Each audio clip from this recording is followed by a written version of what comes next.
자, 우리가 드디어 2단원에 들어왔고요. 2단원에서는 따로 학습지를 내지 않고요. 교과서로 진도를 나가도록 할게요. 자, 교과서 모두 피세요. 자, 2단원은요. 제목이 문자식이에요. 우리가 1단원에서는 수를 연산하고 그 수 체계에 대해서 배웠다면 2단원에서는 이 문자와 그 문자와 수를 활용한 식에 대해서 탐구를 할 건데요. 그것도 이제 1단원, 2단원이 나눠지는데 첫 번째는 문자를 사용해서 식을 만들고 거기에 대해서 식에 대한 계산을 하는 거. 1단원에서는 수에 대한 계산을 했다면 2단원에서는 그 식을 직접 계산하는 걸 해볼 거고요. 그리고 그걸 바탕으로 우리는 등식의 성질, 나중에 배울 거지만 이 등식의 성질이라는 기본적인 원리를 바탕으로 방정식을 해결하는 방법 배울 거예요. 그래서 1, 2단원은 문자의 사용과 식의 계산 그리고 1차 방정식으로 이루어져 있어요. 자, 쭉 한번 넘겨볼게요. 자, 우리는 1단원 문자의 사용과 식의 계산 쭉 넘겨서 교과서 여기 64쪽 한번 펼게요. 자, 문자의 사용. 얘들아, 문자를 사용해서 우리가 식을 나타낼 수 있는데요. 자, 여기 한번 봐봐. 정사각형 한 변의 길이를 x라고 하면 정사각형 둘레의 길이는 x 곱하기 4와 같이 나타낼 수 있다. 우리가 초등학교 때 얘들아 어떻게 나타냈었어? 초등학교 때는 정사각형 한 변의 길이를 x라는 문자를 안 쓰고 뭐 네모나 아니면 세모나 동그라미 이용해가지고 4 곱하기 네모 이렇게 했었잖아, 그치? 정사각형 한 변의 길이가 네모일 때 정사각형 둘레의 길이를. 근데 이 우리가 쓸 수 있는 도형이 제한적이기 때문에요. 이 도형 대신에 문자를 사용해서 우리가 나타내고자 하는 정사각형 한 변의 길이를 나타내는 거예요. 그래서 x 곱하기 4를 나타내고요. x 곱하기 4로 나타낼 수 있고요. 이와 같이 자, 여기 윗줄 문자를 사용하면 수량이나 얘는 수량이지, 수량 사이의 관계를 간단한 식으로 나타낼 수 있다 했는데요. 이 수량 사이의 관계는 너네가 이제 2단원 할 때 등호 또는 부등호 이런 걸 이용해서 그 관계를 나타낼 거예요. 자, 문제 1번 한번 볼게. 귤을 4명에게 X개씩 나누어주고 2개가 남았을 때 귤의 전체 개수를 물었지. 자, 그러면 얘들아 4명에게 X개씩 나눠줬기 때문에 귤은 4 곱하기 X만큼 있고 거기다가 2개가 남았으니까 이렇게 표현할 수 있겠죠. 자, 한 병에 A1인 음료수 3병을 사고 5,000원을 냈을 때 거스름돈이야. 자, 그러면 거스름돈이란 건 내가 가지고 있었던 금액, 내가 낸 금액에다가 실제 그 가격을 빼주면 되죠. 근데 한 병에 A1인데 그걸 3병 샀다고 했으니까 3 곱하기 A가 되겠죠. 됐어요. 어렵지 않게 할 수 있지. 얘들아, 문제 2번 한번 봐봐.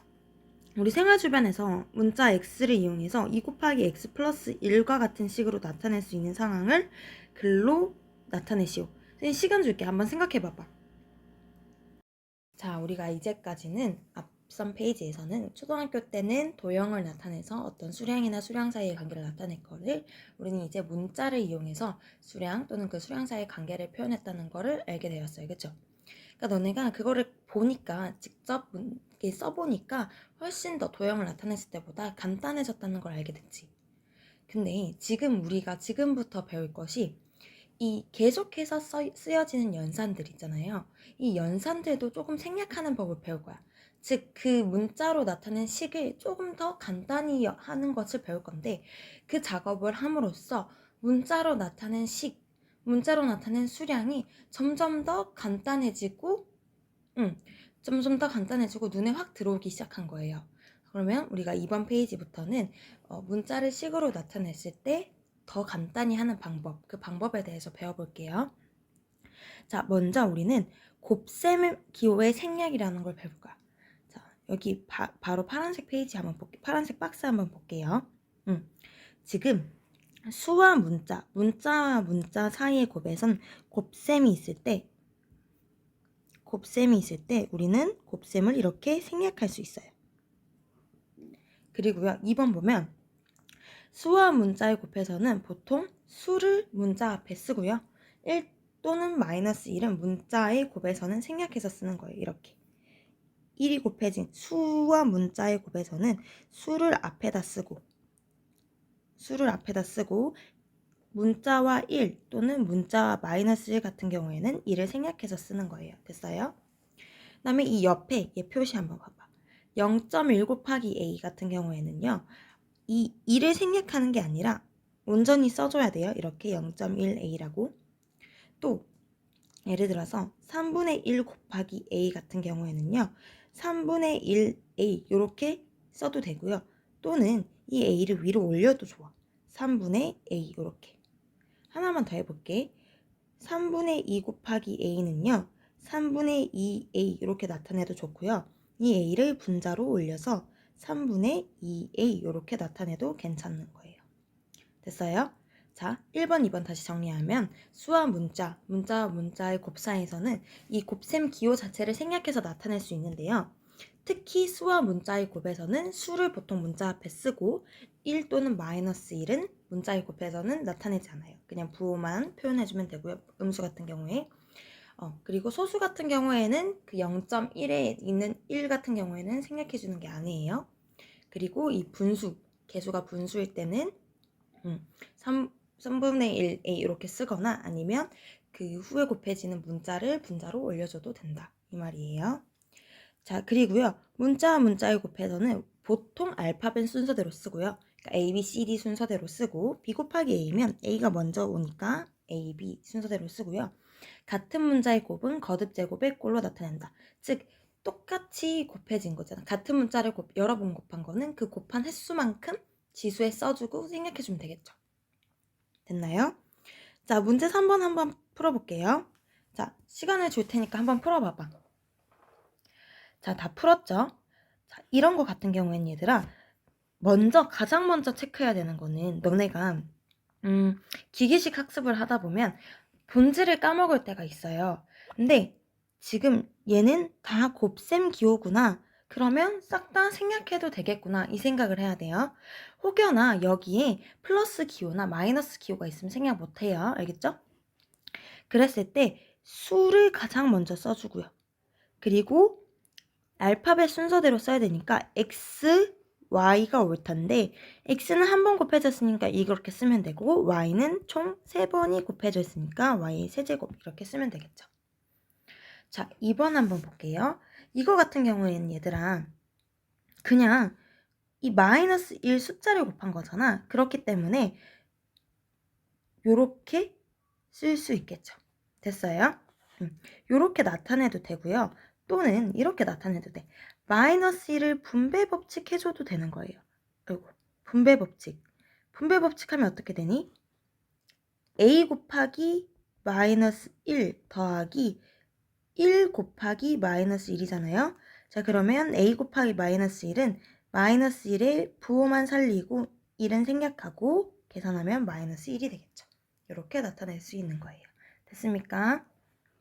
그래서 우리는 요 페이지에서는 문자로 나타낸 식에서 곱셈을 어떻게 생략하는지에 대해서 배웠었고요. 수와 문자와 문자 사이에서도 곱셈을 생략할 수, 얘들아 수와 수는 안 돼. 2 곱하기 3인데 얘들아 그거를 6이지 23이라고 하면 안 돼. 알겠죠? 수와 문자와 문자 사이에 곱셈을 생략할 수 있고요. 그리고 수와 문자의 곱에서는 수를 문자 앞에 쓰고 1, 마이너스 1, 그 다음에 0.1 조심하고요. 그리고 또 분수 같은 형태는 어떻게 나타내는지 한번 봤었고요. 그리고 문자와 문자의 곱해서는 반드시는 아니 보통 틀린 건 아니거든. 보통 알파벳 순서대로 쓰고 같은 문자는 거듭 제곱의 꼴로 나타내는 거예요. 됐습니까? 자, 그래서요. 다음 페이지 보면 다음 페이지는요. 나눗셈 기호의 생략이야. 사실 나눗셈 기호의 생략을 따로 보지 않아도 곱셈 기호의 생략만 봐도 할 수 있어. 그러니까 지금 보면 얘들아 파란색 박스 보면 a 나누기 b는 이 나누어지는 수는 분자, 나누는 수는 분모 이렇게 쓰는 거잖아. 근데 사실 a 나누기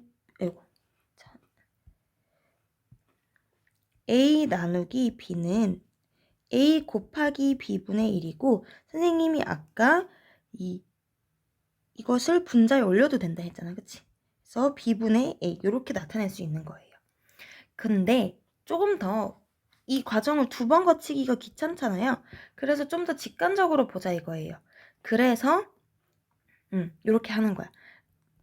여기 한번 보면 마이너스 2 나누기 b를 이 곱하기로 바꾸는 과정 없이 나누어지는 수를 분자, 나누는 수를 분모에 써서. 자, 얘들아, 둘 중에 하나가 음수의 기호가 있으면 이렇게 나오면 되는 거고요.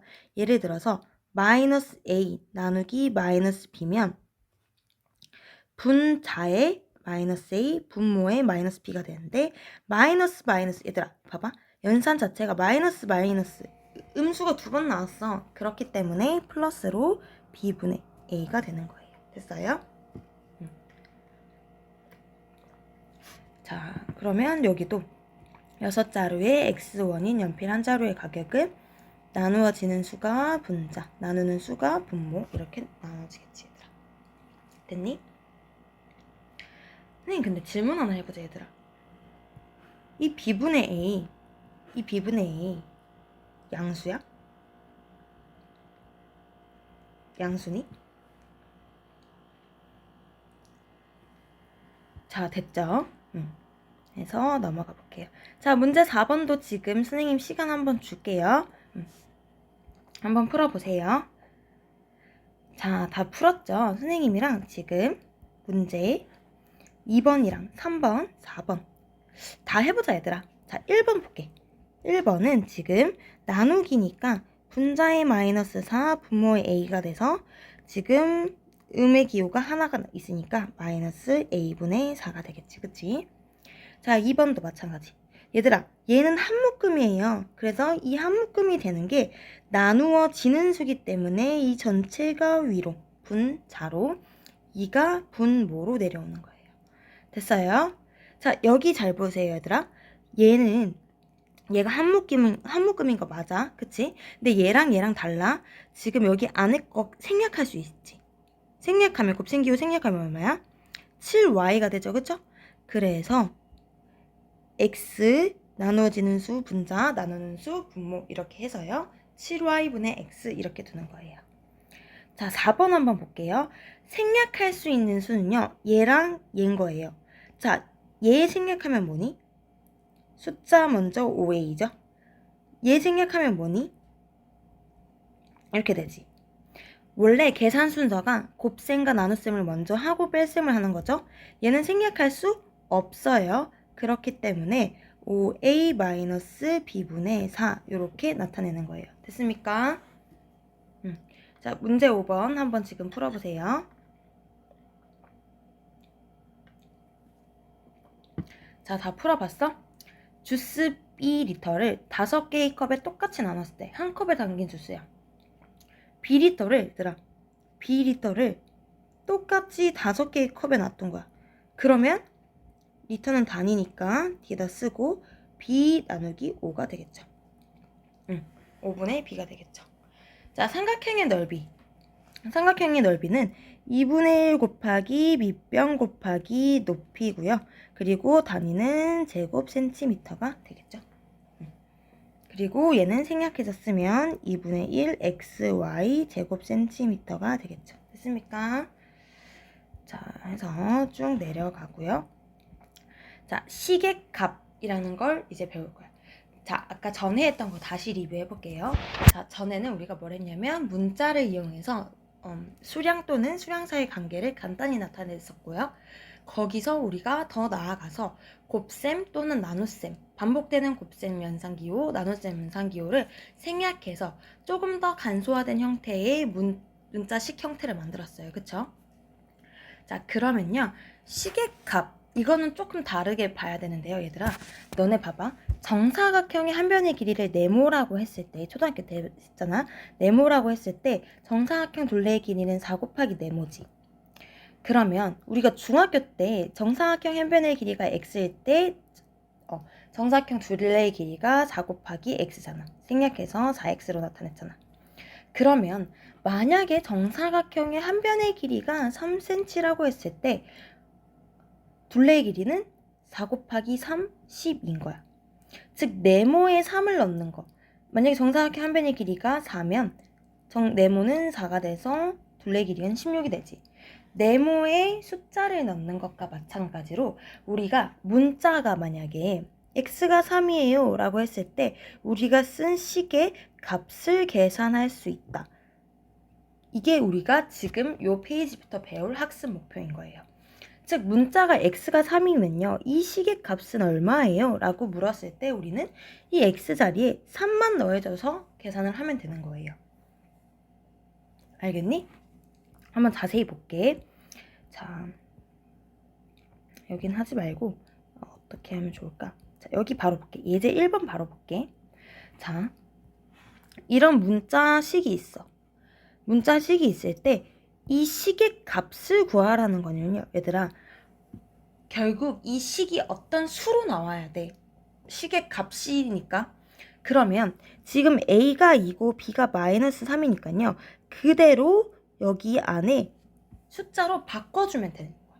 이 작업이 얘들아 뭐라고 하냐면 문자를 사용해서 식에서 문자의 어떤 수를 바꾸어 넣는 거를 우리는 대입한다 라고 하는 거예요. 자, 대입이란 거 이거를 외우는 게 아니라 대입이란 거가 뭐다 이렇게 외우는 게 아니라 선생님이 앞으로 계속 대입이라는 단어를 계속 쓸 거야. 얘들아 대입해야지. 그래서 그 대입이 어떤 의미인지만 알고 있으면 돼. 그러니까 이해만 되면 돼. 의사소통만 되면 돼요. 자, 그래서요 한번 보면 그래서 A가 2, B가 마이너스 3일 때 다음 시계값은 시계값을 구하려면 대입을 해야 되니까 A 자리에 2, 4 곱하기 2, 그 다음에 빼기 5 곱하기 마이너스 3을 해주면 되겠죠. 됐어요? 그래서 계산을 해주면 8, 그 다음에 마이너스 이거 두 개 계산하면 마이너스 15기 때문에 23이 되겠죠. 자, 이것도요. 그대로 대입 A 자리에 2, 그 다음에 B 자리에 마이너스 3, 그 다음에 A 자리에 2, B 자리에 마이너스 3 하면 분모가 마이너스 1, 분자가 5가 돼서 마이너스 5가 되겠죠. 됐어요? 문제 2번 한번 풀어보세요. 대입 파트는요, 얘들아. 선생님이 딱 해줄 수 있는 게 별로 없어. 다만 너네가 조심해야 되는 거는 대입할 때 그 문자 값이 음수일 때는 얘들아 웬만하면 너네가 괄호를 쳐서 대입을 해주세요. 그러니까 너네 잘 하는데 예를 들어서 이런 거지. 이 문제 한번 볼게. 문제 2번. 마이너스 4 곱하기 x자리에 마이너스 1을 대입을 할 때 괄호를 쳐주란 말이에요. 그 다음에 y자리에 4를 대입할 때 플러스는 사실 상관없긴 한데 4의 제곱, 특히 마이너스일 때가 문제가 되는 거예요. 됐어요? 그래서 계산을 하면요. 마이너스 이거 등호 붙이지 말자 얘들아. 마이너스 여기다 등호 붙일게요. 마이너스 4 마이너스 16이 돼서요. 마이너스 20 되는 거예요. 됐어요? 대입을 해줄 때는 특히 음수의 경우에는 등호를 괄호를 붙여서 하는 거예요. 그러니까 괄호가 안 붙였을 때 어떤 불상사가 생기냐면 마이너스 1의 제곱은 뭔가 마이너스 1 같잖아. 그치? 이렇게 계산할 수 있잖아. 그러니까 부호실수를 할 수밖에 없다고. 반드시 음수를 대입해줄 때는요. 괄호를 해주세요. 됐어요? 그래서 넘어가 볼게요. 자, 쭉 앞에는 어떤 개념을 잡는 거라서 선생님이 빨리빨리 진도를 나갈게요. 자, 그래서 우리가 본격적으로 문자를 사용해서 식으로 나타내봤고 조금 더 간소화하는 방법도 나타냈고 어떤 문자의 값이 주어졌을 때 그 값을 대입해서 식의 값을 구하는 것까지 해봤어요. 그러면 우리가 그 다음 단원에서 우리가 1차 방정식을 배울 건데 1차 방정식을 배우기 이전에 1차 방정식이 되기 위해서 1차 식이라는 개념이 먼저 정립이 돼야 돼요. 그래서 그 1차 식을 배우고 방정식을 풀기 위해서 그 식을 계산하는 법도 배워야 되거든요. 그래서 그 식을 계산하는 방법을 이번 3단원에서 배워볼 거예요. 자, 우선 1차 식이란 건 무엇인가요? 라고 질문을 할 수 있어. 자, 그러면 얘들아 여기 쭉 있는데 사실 여기는 뭐 개념들이 되게 많죠. 자, 이 개념들을 잘 잡아둬야지 우리가 다음 시간에 빙고 게임을 할 거거든. 그래서 그 빙고 게임에서 고득점을 얻을 수 있어. 잘 잡아보자 얘들아. 자, 지금 개념 요기에서 보면 한 개의 무게가 Xg인 도넛 6개를 무게가 40g인 종이 상자에 넣었을 때 그 도넛 한 상자의 무게잖아, 그치? 순수 도넛의 무게인 거잖아, 얘는. 왜냐면 한 개의 무게가 Xg인데 걔가 6개 있었고, 그리고 얘는 상자의 무게니까 6X 플러스 40 이런 식이 있어. 이랬을 때 수와 문자의 곱으로 이루어진 이거 얘들아, 이거 전체는 아니지. 합이 있잖아. 그렇기 때문에 요거 합의 기준을 탁 끊었을 때 요렇게 각각 쪼개지는 얘네를 그 식의 항이라고 해요. 그럼 얘는 항이 총 몇 개예요? 여기서 2개인 거예요. 즉 너네가 식을 봤을 때 항의 개수를 캐치해낼 수 있어야 돼. 그 항의 개수는 더하기나 빼기 연산을 기준으로 탁탁 끊어주면 돼. 왜냐? 수 또는 문자의 곱으로 이루어진 거를 그 식의 항이라고 해. 그러면 사실 나누기는 곱으로 바꿀 수 있기 때문에 우리는 더하기, 빼기에서만 탁탁 끊어주면 돼요. 됐어요? 그래서 항의 개수를 구할 수 있고요. 그리고 그 항 중에서 특히 40과 같이 수만으로 이루어진 항을 상수항인 거예요. 즉, 항 중에서 이런 6x 문자 있는 애 말고 숫자만 있는 애를 우리는 상수항이라고 하는 거예요. 그리고요, 이렇게 문자가 있는 항에서요, 문자 앞에 곱해진 수, 얘를 x의 개수라고 하는 거예요. 근데 만약에 이게 x 플러스 3이면 항이 총 몇 개야, 얘들아? 플러스에서 딱 자르면 항이 2개지. 그치? 상수항이 3이죠. 얘는 문자 x가 있으니까 상수항은 아니야. 근데 얘 x의 개수는 1이죠. 1이 생략될 수 있으니까. 됐어요? 됐니? 자, 그리고요.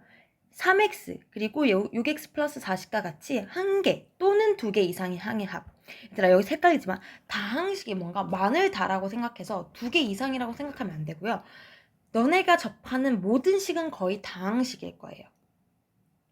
중학교 수준에서 접하는 식은 다항식일 거고요. 이렇게 한 개도 다항식이 돼요.